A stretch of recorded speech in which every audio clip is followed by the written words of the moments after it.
चलो भाइयों, तुम्हारा एग्जाम्पल नंबर 4 है। From a point P on the ground the angle of elevation of the top of a 10 metre tall building is 30 degree. देखो, ये एक building है ए बी, ये 10 मीटर ऊंची है और ये ग्राउंड है। इस ग्राउंड पे ये P पॉइंट है। इस P पॉइंट से इस बिल्डिंग का टॉप यानी B पॉइंट को देखा जाए तो एंगल ऑफ एलिवेशन कितना है? 30 डिग्री। क्लियर?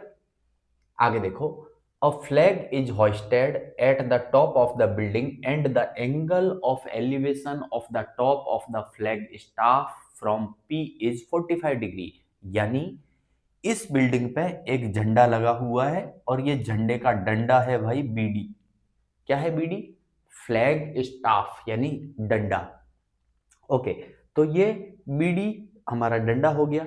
अब अगर इस झंडे के टॉप को देखूं उसी पी पॉइंट से, इसी पी पॉइंट से इस झंडे के टॉप को देख रहा हूं यानी डी पॉइंट को देख रहा हूं, तो एंगल ऑफ एलिवेशन कितना है? 45 डिग्री है। क्लियर? आगे चलो, find the length of the flag staff and the distance of the building from the point P. तो मुझे दो चीज निकालने के लिए बोला है। पहला, तो इस पी पॉइंट की इस बिल्डिंग से दूरी यानी ए पी निकालना है। और दूसरा क्या बोला है? ये जो बीडी है या डीबी है, फ्लैग स्टाफ, झंडे का डंडा, इसकी लंबाई निकालनी है या तो हाइट निकालनी है, ऐसे कह लो। ठीक है, तो देखो कैसे करेंगे। अब सबसे पहले समझो हम क्या लगाएं। यहाँ पे हमारे पास दो ट्राइंगल है। देखो यहाँ तो 90 डिग्री भाई बन ही रहा है, इसमें तो कोई डाउट ही नहीं है, बन रहा है ना 90 डिग्री।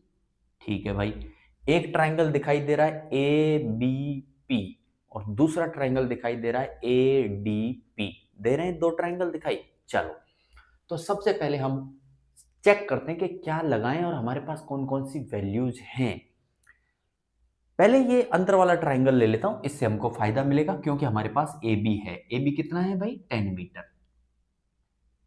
क्लियर है? तो मैं ट्राइंगल ले रहा हूं ए बी पी। तो पहला in triangle A B P. अब एबीपी में क्या लगाएं कि एपी निकल के आ जाए? देखो, साइन लगाने से कोई फायदा है? परपेंडिकुलर अपॉन हाइपोटेन्यूज है। परपेंडिकुलर मेरे पास है 10 मीटर, लेकिन हाइपोटेन्यूज निकाल के फायदा क्या? कोई फायदा नहीं है, साइन नहीं लगाएंगे। कॉस लगाएं क्या? Base upon hypotenuse. चलो, बेस निकालना है लेकिन हाइपोटेन्यूज हमारे पास नहीं है, तो कॉस लगा के क्या फायदा? कोई फायदा नहीं है। टेन लगाया जाए, परपेंडिकुलर अपॉन बेस। परपेंडिकुलर मेरे पास है ए बी, मेरे पास है 10, तो बेस निकल के आ जाएगा ए पी। चलो भाई, तो लगाओ। सबसे पहले क्या लगाओ? 10 और एंगल कितना है भाई? 30 डिग्री। तो 10 30 डिग्री बराबर परपेंडिकुलर, परपेंडिकुलर यानी भाई A B upon base, base यानी ए पी। ए बी कितना है? क्वेश्चन में दिया गया 10 मीटर। ए पी कितना है? हमको निकालना है। चलो कोई बात नहीं, 10 30 कितना होता है भाई? 1/√3 बराबर आया 10/AP। अब यहां से AP बड़े आराम से निकाल सकते हैं। AP को इधर ले जाओ और √3 को इधर ले आओ, तो देखो क्या बनेगा? AP बराबर बनेगा 10√3। और क्वेश्चन में √3 की वैल्यू दी है हमको 1.732। अब क्या निकलेगा AP? तो AP बराबर निकलेगा 10 इंटू 1.732 यानी कि 17.32 मीटर। ये निकल के आ गया भाई पहला हमारा। क्या कहा था उसने? Distance of the building from the point P. तो बिल्डिंग से पी पॉइंट की दूरी यानी एपी निकल के आ गया पहला। अब यहां से आगे जो फर्स्ट चीज पूछी थी उसने, क्या पूछा था उसने हमसे? Find the length of the flag staff. Length of the flag staff. यहां से आगे मैं दो तरीके से कर सकता हूं। ठीक है, मैं दोनों रास्ते बता देता हूं, आपको जो अच्छा लगे आप उसे पकड़ लो। क्लियर है? देखो भाई, मैं एक काम करता हूं कि फ्लैग स्टाफ ये रहा मेरा बीडी, इसकी लेंथ को मैं मान लेता हूं x मीटर है। तो चलो, लेट बीडी यानी कि लेंथ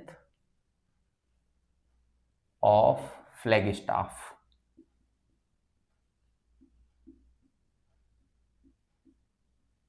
कितना है x मीटर। मान सकते हैं, बिल्कुल मान सकते हैं। अब लगाएं हम ट्राइंगल पकड़ें ADP ट्राइंगल। तो इन ट्राइंगल ADP लगा दो भाई 10, और एंगल कितना है 45 डिग्री। तो लगाओ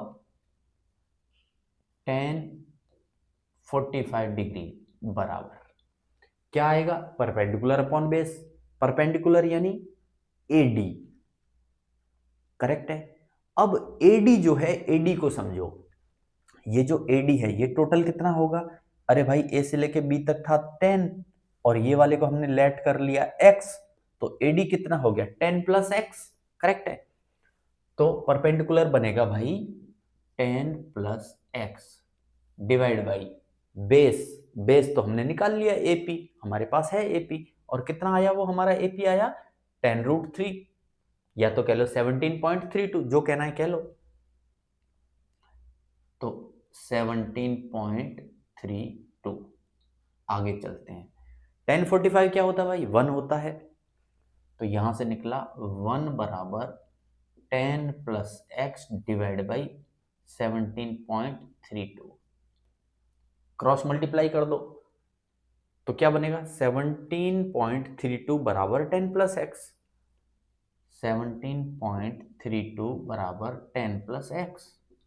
मुझे x निकालना है, तो क्या निकल के आएगा यहां से x देखो, x बराबर निकल के आएगा भाई 10 को इधर ले जाके माइनस कर दो। जब 10 को माइनस करोगे तो बचेगा 7.32, तो x आया 7.32 मीटर। यानी जो फ्लैग स्टाफ है, झंडे का जो डंडा है, उसकी लंबाई कितनी आएगी 7.32 मीटर आएगी। ये तो हुआ एक तरीका। अब कोई बच्चा सोचे नहीं सर मैं तो ऐसे नहीं करूंगा, मुझे तो कोई दूसरा रास्ता बता दो। तो चलो भाई दूसरा रास्ता बता देते हैं, क्या दिक्कत आ गई, बहुत आसान सा है सेकंड वे। देखो इतने से मैं ही कर दूंगा, समझो फटाक से। हम क्या करते हैं, ऐसे टुकड़ों में नहीं लेते हैं, हम तो पूरा AD को ही x मान लेते हैं। क्या दिक्कत है, कोई दिक्कत है, मान सकते हैं, बिल्कुल मान सकते हैं, मैथमेटिक्स है, इट अलाउज यू, ये आपको अलाउ करती है, जो करना है करो। चलो तो लगाओ, ट्राइंगल तो वही रहेगा ADP, लेकिन मैंने क्या किया AD को x मान लिया। तो लेट AD बराबर x मीटर। लगाओ भाई 10 45 डिग्री बराबर AD कितना है x divide by base AP कितना है हमारा भाई 17.32, तो 17.32 1045 कितना होता है 1 होता है, तो यहां से बनेगा 1 बराबर x डिवाइड बाई 17.32। बताओ कोई दिक्कत है नहीं। तो यहां से x क्या निकल के आया, x निकल के आएगा 17.32। ये तो x निकल के आया जो कि हमारा है AD। क्या है AD, मुझे AD नहीं चाहिए, मुझे तो BD चाहिए, है ना। और BD कैसे निकलेगा, AD में से अगर AB को माइनस कर दूं तो BD आ जाएगा कि नहीं आ जाएगा, बिल्कुल आ जाएगा। तो देखो BD बराबर क्या है एक्चुअल में AD माइनस AB। AD कितना निकला हमने 17.32 माइनस AB कितना है 10, तो आंसर क्या आया 7.32 मीटर। आ गया सेम आंसर, कोई फर्क पड़ा नहीं पड़ा, कैसे भी मानो चलेगा। ओके